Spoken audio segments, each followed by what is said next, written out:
దేవుడు మానవుని మొట్టమొదటిసారి సృష్టించినప్పుడు ఆదాము కొరకు మంచి నివాస స్థలాన్ని దేవుడు ఏర్పాటు చేసినాడు. అదేందో మనందరికీ తెలుసు. ఏందది? ఏదేను తోట. అది మానవునికి నివాస స్థలముగా దేవుడు సృష్టించి అందులో మానవుని తీసుకొచ్చి దేవుడు పెట్టినాడు. అలాగూ మానవులమైన మనందరిలో దేవుడు ఒక సంకల్పం కలిగి ఉన్నాడు.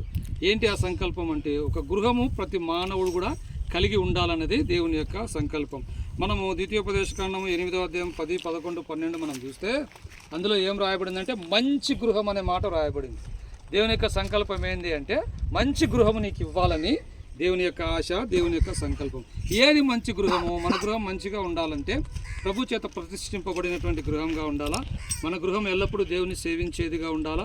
మన గృహం ఎల్లప్పుడూ కూడా ప్రభువును ప్రతిష్ఠించేదిగా, మనము, మన కుటుంబం, మన భార్య, మన పిల్లలు ఎప్పుడు కూడా ప్రభువును ప్రతిష్ఠించే వారంగా ఏ గృహం అయితే ఉంటుందో అది మంచి గృహము, అది దేవునికి ఇష్టమైనటువంటి గృహము, అది దేవుని ఏర్పాటు ప్రకారం ఉన్నటువంటి గృహము, దేవుని సంకల్పమైనటువంటి గృహం.